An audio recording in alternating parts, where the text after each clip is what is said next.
നമുക്കടുത്ത് ദേശാഭിമാനി നോക്കാം. ദേശാഭിമാനി കണ്ടല്ലോ. ഇന്ന് ദേശാഭിമാനി ഒരു എന്താ പറയാ, വെറും ഒരു പാർട്ടി ഗസറ്റ് മാത്രമാണ്. എല്ലാ ദിവസവും അങ്ങനെ തന്നെയാണ്. മെയിൻ സ്റ്റോറി എന്ന് പറഞ്ഞത് പോരാട്ടം തുടരണം CPIM, പോരാട്ടം തുടരണം CPIM. ഇത് പാർട്ടി അംഗങ്ങൾക്ക് കൊടുക്കേണ്ട ഒരു ലഘുലേഖയാണ്. പോരാട്ടം തുടരണം, നാട്ടുകാരോട് പറഞ്ഞിട്ട് കാര്യമില്ലല്ലോ. പോരാട്ടം തുടരണം CPIM. ഭരണഘടനയും ജനാധിപത്യവും സംരക്ഷിക്കും, ഭരണഘടനയും ജനാധിപത്യവും സംരക്ഷിക്കും എന്നാണ് പറയുന്നത്. അതിന്റെ ഒരു പാരഗ്രാഫ് നമുക്ക് വായിക്കാം. ഇന്ത്യൻ ജനതയിൽ ബഹുഭൂരിപക്ഷത്തിന്റെയും ജീവിത സാഹചര്യം മെച്ചപ്പെടുത്താനുള്ള പ്രക്ഷോഭങ്ങൾക്കൊപ്പം ഭരണഘടനയും മതനിരപേക്ഷ ജനാധിപത്യവും ഫെഡറലിസവും പൗരസ്വാതന്ത്ര്യവും സംരക്ഷിക്കാനുള്ള പോരാട്ടവും പാർലമെന്റിനകത്തും പുറത്തും ശക്തിപ്പെടുത്തണമെന്ന് CPIM കേന്ദ്ര കമ്മിറ്റി. ഈ കടമ മതനിരപേക്ഷ ജനാധിപത്യ പാർട്ടികളുമായി ചേർന്നും സ്വതന്ത്രമായും CPM രാജ്യമെമ്പാടും ഏറ്റെടുക്കുമെന്ന് 3 ദിവസത്തെ കേന്ദ്ര കമ്മിറ്റി യോഗത്തിന് ശേഷം പുറപ്പെടുവിച്ച കമ്മ്യൂണിക്കയിൽ പറഞ്ഞു. എന്ത് മനസ്സിലായോ? മനസ്സിലാകരുത്. അപ്പോൾ 3 ദിവസം നടന്ന കേന്ദ്ര കമ്മിറ്റി യോഗത്തിന് ശേഷം ഉള്ള ഈ ആഹ്വാനമാണ് ഞങ്ങൾ പോരാട്ടം തുടരും. എന്തിനു വേണ്ടിയിട്ടാണ് പോരാട്ടം തുടരുന്നത്? പാർട്ടി നന്നാക്കാനൊന്നുമല്ല, അല്ലെങ്കിൽ തെറ്റ് തിരുത്താനൊന്നുമില്ല. പോരാട്ടം തുടരുന്നത് ഇവിടെ ഭരണഘടന സംരക്ഷിക്കാൻ. അതിന് കൂടെ ഒരു ചെറിയൊരു വാർത്ത കൊണ്ടുണ്ട്. ദൗർബല്യങ്ങളും പോരായ്മകളും പരിഹരിക്കും. ലോക്സഭാ തിരഞ്ഞെടുപ്പിൽ മത്സരിച്ച എല്ലാ സംസ്ഥാനങ്ങളിലെയും പ്രകടനം വിലയിരുത്തുകയും ഗൗരവത്തോടെ സ്വയം പരിശോധന നടത്തുകയും ചെയ്തു എന്ന് CPM കേന്ദ്ര കമ്മിറ്റി യോഗം കമ്മ്യൂണിക്കയിൽ വ്യക്തമാക്കി. ദൗർബല്യങ്ങളും പോരായ്മകളും കൃത്യമായി കണ്ടെത്തി കുറവുകൾ പരിഹരിച്ച് പാർട്ടിയെ ശക്തിപ്പെടുത്താൻ ആവിഷ്കരിച്ച ദൗത്യം സംസ്ഥാന കമ്മിറ്റികൾ മുമ്പോട്ട് പോകും. അപ്പൊ സംസ്ഥാന കമ്മിറ്റികൾക്കാണ് ചുമതല നൽകിയത് പോരായ്മകളൊക്കെ പരിഹരിക്കണമെന്ന്. അപ്പൊ ഗോവിന്ദ മാഷ് ഇതിന്റെ നേതൃത്വത്തില് ഇവിടെ എന്താ പറയാ, എല്ലാ പോരായ്മകളും ഇവര് പരിഹരിക്കാൻ വേണ്ടി പോകുകയാണ്. നല്ലത് തന്നെ, നടക്കട്ടെ. ഇനി ഏറ്റവും രസകരമായ ഒരു വാർത്തയുണ്ട്. SFI നേതാവിനെ കോളേജ് പ്രിൻസിപ്പൽ മർദ്ദിച്ചു. നമ്മൾ ആ ഒരു സംഭവം അറിഞ്ഞല്ലോ. SFI നേതാവിനെ കോളേജ് പ്രിൻസിപ്പൽ മർദ്ദിച്ചു. SFI നേതാവ് കോളേജ് പ്രിൻസിപ്പലിനെ മർദ്ദിച്ചതാണ്. പക്ഷെ അത് ദേശാഭിമാനി കൊടുക്കില്ല. കാരണം എന്താ പറയുക, സഖാക്കൾക്ക് ആരെയും മർദ്ദിക്കാം, അത് വാർത്തയല്ല. സഖാക്കൾക്ക് കോളേജ് പ്രിൻസിപ്പലിനെ അടിക്കാം, കോളേജ് പ്രിൻസിപ്പലിന്റെ കസാല കത്തിക്കാം, കോളേജ് പ്രിൻസിപ്പലിന് വേണ്ടിയിട്ട് ശവമാടം ഒരുക്കാം, ഒക്കെ ചെയ്യാം. അത് സഖാക്കളുടെ അവകാശമാണ്, അതൊരു വാർത്തയേ അല്ല. പക്ഷേ SFI നേതാവിനെ കോളേജ് പ്രിൻസിപ്പൽ മർദ്ദിച്ചു. ആ വാർത്ത എങ്ങനെയാണെന്ന് അറിയോ? SFI കൊയിലാണ്ടി ഏരിയ പ്രസിഡന്റ് അഭിനവിനെ ഗുരുദേവ കോളേജ് പ്രിൻസിപ്പലും സ്റ്റാഫ് സെക്രട്ടറി KP രമേശനും ചേർന്ന് അതിക്രൂരമായി മർദ്ദിച്ചു. കോളേജിൽ അഡ്മിഷനുമായി ബന്ധപ്പെട്ട് ഹെൽപ്പ് ഡെസ്ക് നടത്തരുത് എന്ന പ്രിൻസിപ്പൽ സുനിൽ ഭാസ്കറിന്റെ തീരുമാനവുമായി ബന്ധപ്പെട്ട് സംസാരിക്കാൻ എത്തിയതായിരുന്നു അഭിനവ്. പാവം അഭിനവ് എത്തിയപ്പോൾ പ്രിൻസിപ്പൽ കയറി അടിച്ചു. മർദ്ദനത്തിൽ ഇടത്തെ ചെവിയുടെ കേൾവി ശക്തി ഭാഗികമായി നഷ്ടപ്പെടുകയും കർണപുടത്തിന് സാരമായി പരിക്കേൽക്കുകയും ചെയ്ത അഭിനവ് കോഴിക്കോട് മെഡിക്കൽ കോളേജ് ആശുപത്രിയിൽ അത്യാഹിത വിഭാഗത്തിൽ ചികിത്സയിലാണ്. കോളേജിൽ പ്രവേശനത്തിന്റെ ഭാഗമായി എത്തുന്നവർക്ക് സഹായത്തിനാണ് ഹെൽപ്പ് ഡെസ്ക് നടത്തിയിരുന്നത്. എന്നാൽ ഇത് അനുവദിക്കില്ലെന്നും തുടർന്നാൽ പുറത്താക്കുമെന്നും പ്രിൻസിപ്പൽ വിദ്യാർത്ഥികളെ ഭീഷണിപ്പെടുത്തുകയായിരുന്നു. ഇതുമായി ബന്ധപ്പെട്ട് സംസാരിക്കാൻ കോളേജിലെത്തിയ അഭിനവിനെ ഒരു പ്രകോപനവുമില്ലാതെ പ്രിൻസിപ്പൽ മുഖത്താഞ്ഞടിക്കുകയായിരുന്നു. കഷ്ടം തന്നെ കേട്ടോ. ദേശാഭിമാനിക്കാര, ഒന്നും മനുഷ്യർക്ക് വിശ്വസനീയമായ രീതിയിൽ വാർത്ത എഴുതിക്കൂടെ? കാരണം രണ്ടു കൂട്ടർ അങ്ങോട്ടും ഇങ്ങോട്ടും അടിച്ചു എന്ന് പറഞ്ഞാൽ നമുക്ക് മനസ്സിലാക്കാം.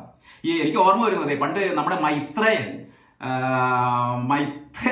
എന്ന് പറഞ്ഞാൽ ഒരു പക്ഷേ പുതിയ തലമുറക്ക് മനസ്സിലാവില്ല. മൈത്രേയൻ എന്ന് പറഞ്ഞാൽ കനിയുടെ, നമ്മുടെ ചലച്ചിത്ര താരം കനിയുടെ ഈ നമ്മുടെ കാൻ ഫെസ്റ്റിവലിലെ തണ്ണിമത്തൻ ബാഗ് പിടിച്ച കനിയുടെ അച്ഛൻ എന്ന്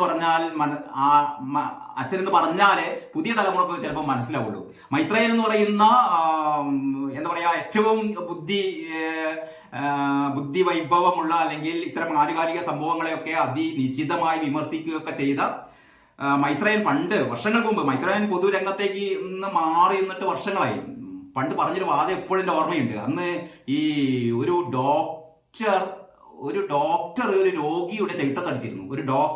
ഒരു രോഗിയുടെ ചെകിട്ടത്തടിച്ചിട്ട് അത് വലിയ പ്രശ്നമായപ്പോൾ അന്ന് മൈത്രേയൻ പറഞ്ഞൊരു വാചകമുണ്ട്: രോഗിക്ക് ഡോക്ടറെ അടിക്കാം, പക്ഷെ ഡോക്ടർക്ക് രോഗിയെ അടിച്ചുകൂടാ. അതേപോലെ ആ വാക്കുകൾ കടമെടുത്ത് പറഞ്ഞാൽ അധ്യാപകനെ അല്ലെങ്കിൽ പ്രിൻസിപ്പലിനെ വിദ്യാർത്ഥിയെ അടിക്കാം, പക്ഷെ വിദ്യാർത്ഥിക്ക് അധ്യാപകനെ അല്ലെങ്കിൽ പ്രിൻസിപ്പലിനെ അടിച്ചുകൂടാ. സഖാക്കൾ ഈ തത്വമെങ്കിലും മനസ്സിലാക്കിയാൽ മതി, നന്നാവും. അത്രേ തൽക്കാലം പറയുന്നുള്ളൂ. പിന്നീട് അകത്ത് മുഴുവനും പാർട്ടി വാർത്തകൾ തന്നെയാണ്.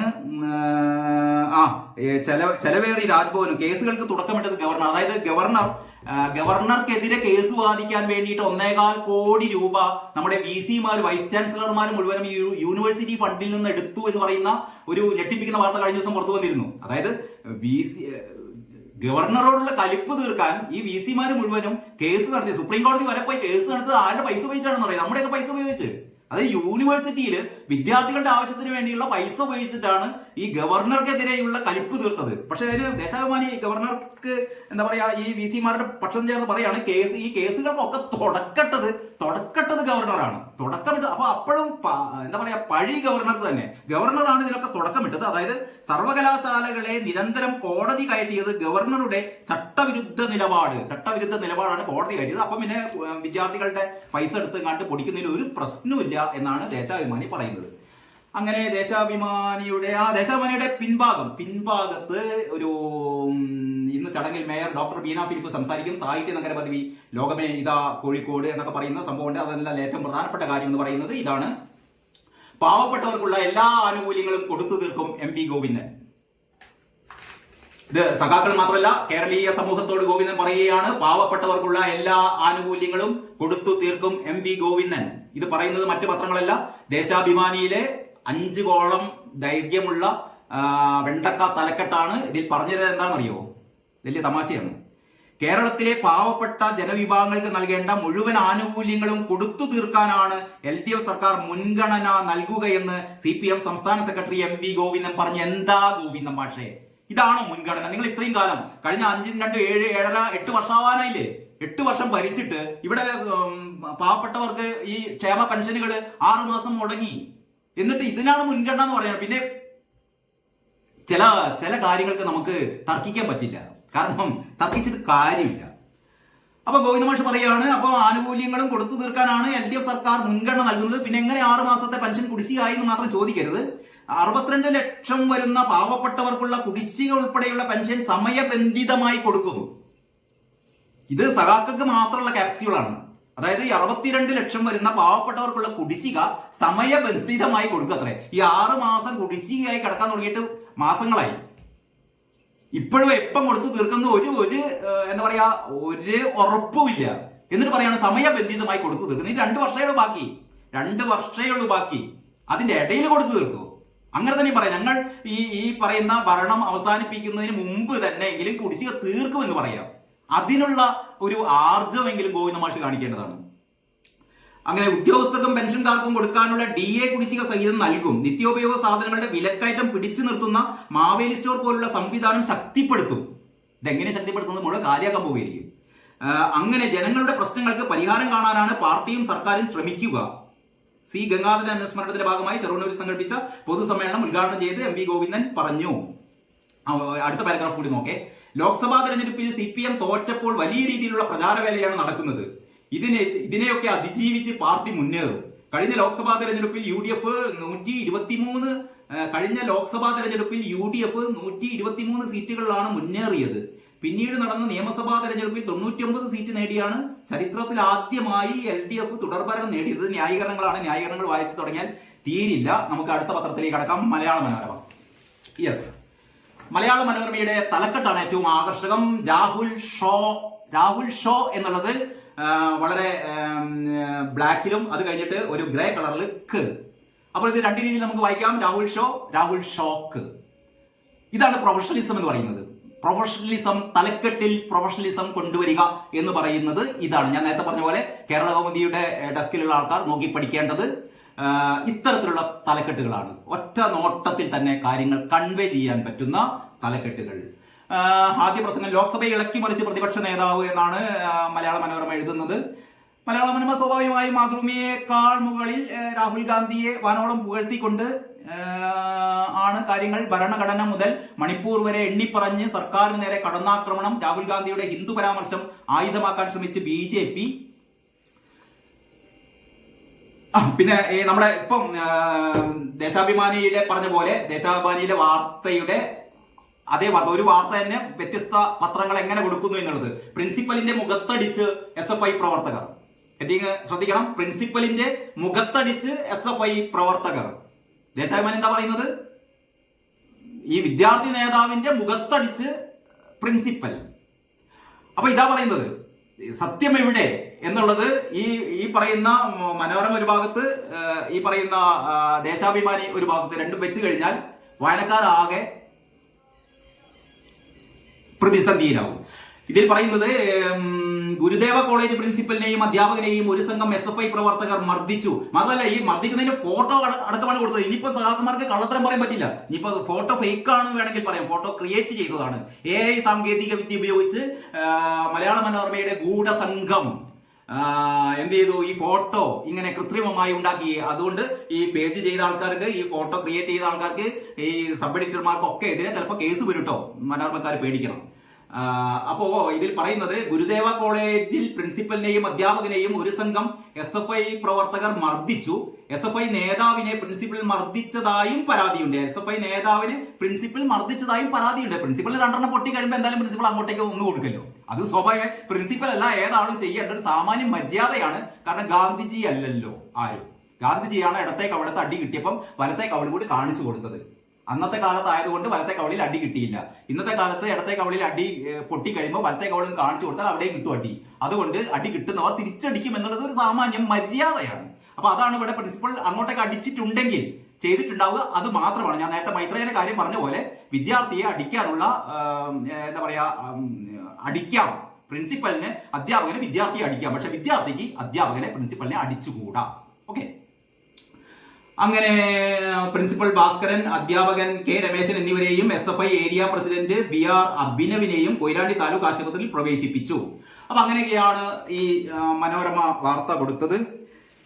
പിന്നീട് ഞാൻ കൂടുതൽ ദീർഘിപ്പിക്കുന്നില്ല.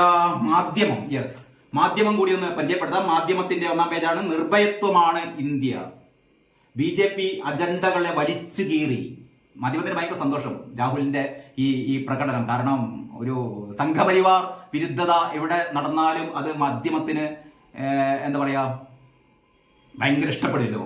അപ്പൊ അതേപോലെ നീറ്റ് മുതൽ നോട്ട് നിരോധനം വരെ എണ്ണി പറഞ്ഞ് രാഹുൽ ഗാന്ധി. ഇളകി മറിഞ്ഞ് ലോക്സഭ, മൗനിയായി മോദി. നിർഭയത്വമാണ് ഇന്ത്യ. BJP അജണ്ടകളെ വലിച്ചു കീറി. ഇനി മാറ്റർ വായിക്കേണ്ട കാര്യമില്ല. മാധ്യമം ഈ തലക്കെട്ടുകളിലൂടെ, ഡെക്കുകളിലൂടെ അല്ലെങ്കിൽ സബ് ഹെഡിങ്ങുകളിലൂടെ കാരണം വ്യക്തമാക്കി. മോദി എന്ത് ചെയ്യേണ്ടു ഞാൻ എന്ന ഭാവത്തിൽ മോദിയുടെ ഒരു ഭയങ്കര വിഷണ്ണനായിരിക്കുന്ന ഒരു ഫോട്ടോവും കൊടുത്തിട്ടുണ്ട്. കത്തിക്കയറുന്ന രാഹുൽ ഗാന്ധിയുടെ ഫോട്ടോ കൊടുത്തിട്ടുണ്ട്. അപ്പോൾ മാധ്യമത്തിന്റെ ധർമ്മം നിർവഹിച്ചു. പക്ഷെ ഇതിൽ സത്യം എത്രത്തോളം ഉണ്ട് എന്ന് നമുക്കറിയില്ല. അത് ഞാൻ നേരത്തെ പറഞ്ഞ പ്രസൂൺ കണ്ടത്തിന്റെ വാർത്ത വായിക്കേണ്ടി വരും. ഓക്കെ.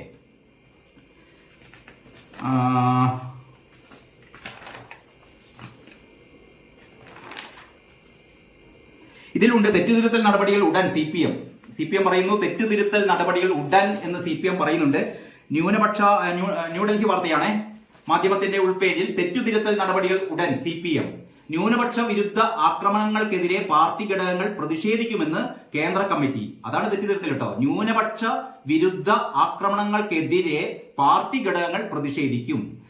തിരഞ്ഞെടുപ്പിലെ പ്രകടനം വിമർശനാത്മകമായി വിലയിരുത്തിയെന്നും പാർട്ടിയിലെ പോരായ്മകൾ പരിഹരിക്കാനും കൂടുതൽ ശക്തിപ്പെടുത്താനുമുള്ള പ്രവർത്തനങ്ങളുമായി സംസ്ഥാന ഘടകങ്ങൾ ഉടൻ മുന്നോട്ട് പോകുമെന്ന് CPM കേന്ദ്ര കമ്മിറ്റി. അപ്പം CPM കേന്ദ്ര കമ്മിറ്റി പറയുകയാണ് തിരഞ്ഞെടുപ്പിലെ പ്രകടനം വിമർശനാത്മകമായി വിലയിരുത്തിയെന്നും പാർട്ടിയിലെ പോരായ്മകൾ പരിഹരിക്കാനും കൂടുതൽ ശക്തിപ്പെടുത്താനുമുള്ള പ്രവർത്തനങ്ങളുമായി സംസ്ഥാന ഘടകങ്ങൾ ഉടൻ മുന്നോട്ട് പോകും.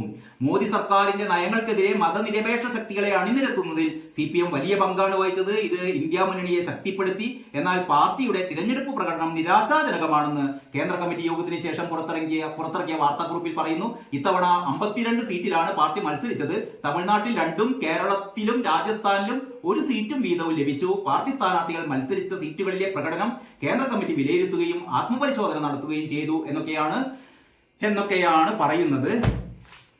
അപ്പോൾ ഇതൊക്കെയാണ് ഇന്നത്തെ പത്രത്തിലെ പ്രധാനപ്പെട്ട കാര്യങ്ങൾ. അപ്പോൾ നമുക്ക് ഇനി നാളെ പത്രങ്ങളൊക്കെ എങ്ങനെയാണ് വാർത്തകൾ കൊടുക്കുന്നത് എന്ന് കാത്തിരിക്കാം. അതുവരെ എല്ലാവർക്കും നന്ദി, നമസ്കാരം.